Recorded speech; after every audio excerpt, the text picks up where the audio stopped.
আসসালামু আলাইকুম। আশা করি আপনারা ভালো আছেন, সুস্থ আছেন। আজকে আমি আপনাদের জন্য নতুন একটা রেসিপি নিয়ে আসছি লাচ্ছা সিমাইয়ের। লাচ্ছা সিমাই সব সময় আমরা যেভাবে রান্না করে খাই, আজকে একটু ভিন্নভাবে রান্না করব। প্রথমে আগে লাচ্ছা সিমাইগুলো ভেঙে হাত দিয়ে একদম গুঁড়া করে নিব। দেখেন লাচ্ছা একদম ভেঙে গুঁড়া করে নিছি। এবারে ফিরে যাব কিচেনে। ফিরে আসলাম কিচেনে। চুলার উপর একটা পাতিল বসাই দিব। ক্যানের মধ্যে আধা লিটার দুধ দিয়ে দেব, তরল দুধ।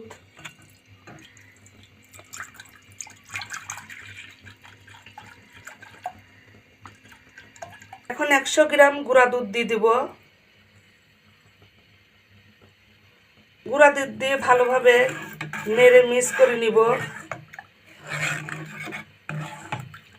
অবশ্যই দুধ কুসুম কুসুম গরম থাকতে গুঁড়া দুধ দিতে হবে, না হলে গুঁড়া দুধ দলা পেকে যাবে। দেখেন ভালোভাবে দুধের সঙ্গে গুঁড়া দুধ মিক্স হয়ে গেছে। এখানে 150 গ্রাম চিনি দিয়ে দিব।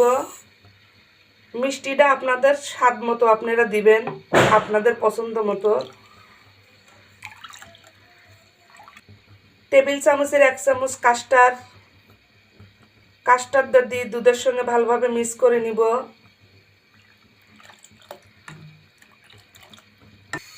ভালোভাবে মিক্স করে নিব।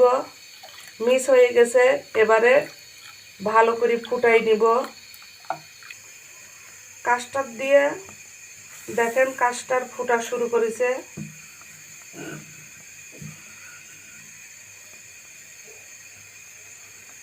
যখন এটা ঘন হয়ে যাবে ফুটতে ফুটতে, তখন নামাই নেবেন। এবারে হয়ে গেছে, এটা নামাই নিব। নামায় হালকা করে ঠান্ডা করে নিব।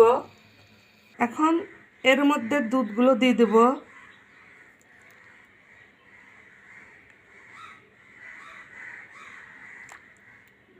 এবার কাজু বাদাম, কাঠবাদাম, বাদাম কুচি দিয়ে দিব।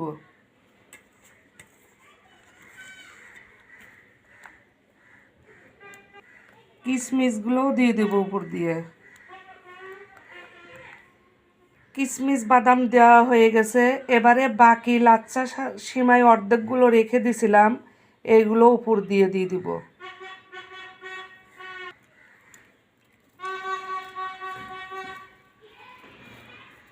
বাকি লাচ্ছা দেওয়া হয়ে গেছে উপর দিয়ে। এবারে দিয়ে দিব আবার দুধ যেগুলো আছে এগুলো উপর দিয়ে দিব।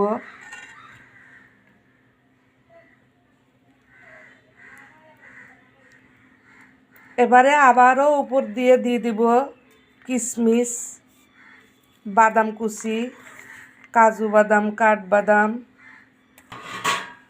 বাদাম, কিশমিশ সব কিছু একদম দেওয়া হয়ে গেছে। এটা এখন আমি 2 ঘন্টার জন্য রেখে দেব। 2 ঘন্টা পর আপনাদের মাঝে আবার ফিরে আসব।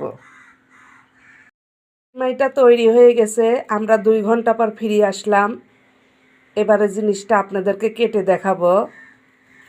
চামচ দিয়ে কেটে নেব আগে, চাকু দিয়ে। চাকু দিয়ে কেটে নেওয়া হয়ে গেছে। এবারে চামচ দিয়ে উঠাই নিব। এবারে একটা পিরিজের উপর নিয়ে নেব। দেখেন কত সুন্দরভাবে কাস্টার সিমাই তৈরি হয়ে গেছে। এভাবে কাস্টার সিমাই তৈরি করে আপনারা খেয়ে দেখবেন। আশা করি আপনাদের ভালো লাগবে। আপনারা সবাই ভালো থাকুন, সুস্থ থাকুন। এরপরে দেখা হবে নতুন কোনো রেসিপি নিয়ে। আজকে এখানেই শেষ করলাম। আল্লাহ হাফেজ।